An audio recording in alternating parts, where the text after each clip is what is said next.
রাসূল সাল্লাল্লাহু আলাইহি ওয়াসাল্লামকে অনুমতি দেয়া হলো। সেদিন হিজরতের অনুমতি যে তিনি পেয়েছেন, মাইগ্রেশনের অনুমতি যে তিনি পেয়েছেন, এটা জানানোর জন্য তিনি আবু বকরের ঘরে চলে গেলেন দুপুরবেলা। ওয়াক্তি যাহিরা, দুপুরে। রাসূল সাল্লাল্লাহু আলাইহি ওয়াসাল্লাম দুপুরে বেরোতেন না। শুধু রাসূল সাল্লাল্লাহু আলাইহি ওয়াসাল্লামই না, আরবের লোকেরা দুপুরে বের হতো না, কারণ ওইটাকে বলা হতো ওয়াক্তুল কাইলুলা। আমরা পাওয়ার ন্যাপ নেই না, এই পাওয়ার ন্যাপের টাইম ছিল তখন। বাইরে প্রচন্ড রোদ, কেউ বেরোতো না, বিষ্ণু সাল্লাল্লাহু আলাইহি ওয়াসাল্লাম বেরোতেন না। দেখেন বিষ্ণু সাল্লাল্লাহু আলাইহি ওয়াসাল্লাম ওনার চিরাচরিত অভ্যাসকে, হ্যাবিটকে ব্রেক করে দুপুরে বেরোলেন। বিষ্ণু সাল্লাল্লাহু আলাইহি ওয়াসাল্লাম কখনো মাস্ক পরতেন না, মানে মুখ ঢেকে চলতেন না, সবসময় মুখ খোলা। ওই দিন তিনি মাস্ক পরে বেরোলেন। মুতাকান্নিআন, খারাজা মুতাকান্নিআন, মানে রুমাল দিয়ে মুখটাকে ঢেকে বেরোলেন, দুপুরবেলা বেরোলেন। মানুষের চোখের সামনে যেন তিনি না পড়েন, দুপুরে বেরোলেন, মুখ ঢেকে বেরোলেন। আবু বকর রাদিয়াল্লাহু তাআলা আনহুর ঘরে যেয়ে বললেন, উযিনা লি বিল খুরুজ। আবু বকর, অনুমতি দেয়া হয়েছে, ঘরে কারা কারা আছে একটা কথা বলবো, সবাইকে বের করে দাও। আখরিজ মান ফিল বাইত। আবু বকর বললেন, ইয়া রাসূলুল্লাহ, ঘরে তো আপনার ফ্যামিলি। আয়েশা রাদিয়াল্লাহু তাআলা আনহার সাথে ততদিনে বিয়ে হয়ে গিয়েছে, কিন্তু সংসার শুরু হয়নি। দে আর পার্ট অফ ইউর ফ্যামিলি, আপনার সংসার, আয়েশা, আসমা। তখন তিনি আশা ফিরে পেলেন, বলেন ঠিক আছে তাহলে শোনো, উযিনা লি বিল খুরুজ, অনুমতি দেয়া হয়েছে, আমি থাকবো সাথে? রাসূল সাল্লাল্লাহু আলাইহি ওয়াসাল্লাম বললেন, হ্যাঁ তুমি থাকবে। ওই দিন রাতে ওনারা বের হলেন মক্কা থেকে মদিনা একদিকে, উনি বেরোলেন আরেক দিকে। ধরেন মক্কা থেকে মদিনার রাউট হচ্ছে এইদিকে, আমরা তো এদিকেই বেরোবো নাকি? কথা কি বুঝতেছেন? বিষ্ণু বেরোলেন কোন দিকে? এইদিকে। সুবহানাল্লাহ বললেন না? ওয়েল প্ল্যানিং লাগবে, তাহলেই সেই নেতৃত্ব আবার মুসলিমদের হাতে আল্লাহ ফিরিয়ে দিবে।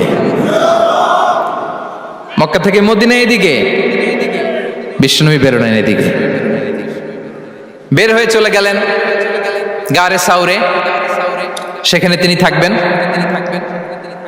এগুলো হচ্ছে বিষ্ণু ইসলামের প্রিকশন। এবার দেখেন আবু বকরের প্রিকশন কি ছিল।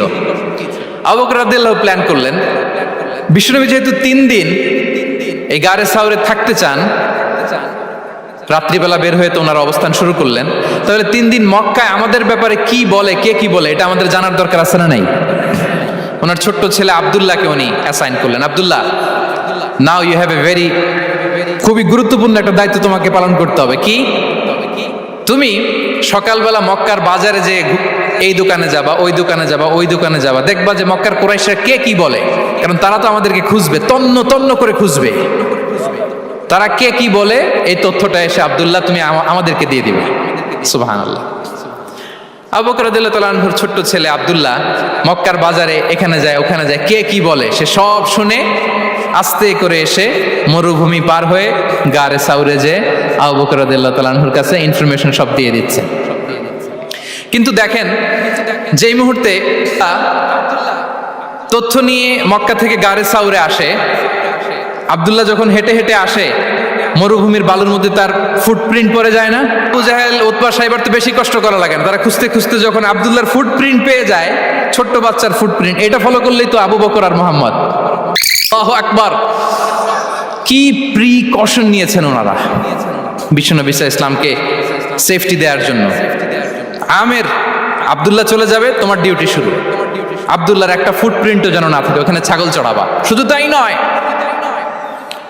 আব্দুল্লাহ ইবনে উরাইকিত নামে একজন গাইড ভাড়া করল আবু বকর, যিনি মক্কা থেকে মদিনায় তাদেরকে নিয়ে যাবে। কিন্তু ক্যারাভান, কাফেলা যেই পথে চলে ওই পথে নয়, সাওয়াহিলি পথে, একটা আনইউজুয়াল আননোন রাউট ধরে ওনার মক্কা থেকে মদিনায় যাবে। নিয়ে যাচ্ছে সর্বশেষে সে যখন দেখাই দিল যে এখান থেকে সোজা চলে গেলে আপনারা মদিনায় চলে যাবেন, বিদায়। আল্লাহ রাসূল সাল্লাল্লাহু আলাইহি ওয়াসাল্লাম কোয়াইট এন্ড কাম, আবু বকর রাদিয়াল্লাহু তাআলা আনহু ব্যাক এন্ড ফোর্থ করছেন, সামনে যাচ্ছেন পেছনে যাচ্ছেন, কি না কি হয়। কিন্তু বিষ্ণু সাল্লাল্লাহু আলাইহি ওয়াসাল্লাম একেবারে শান্ত, কারণ বিষ্ণু সাল্লাল্লাহু আলাইহি ওয়াসাল্লামের হাতে যা করার ছিল তিনি সব করে ফেলেছেন, সর্বোচ্চ প্রিকশন নিয়েছেন। নাও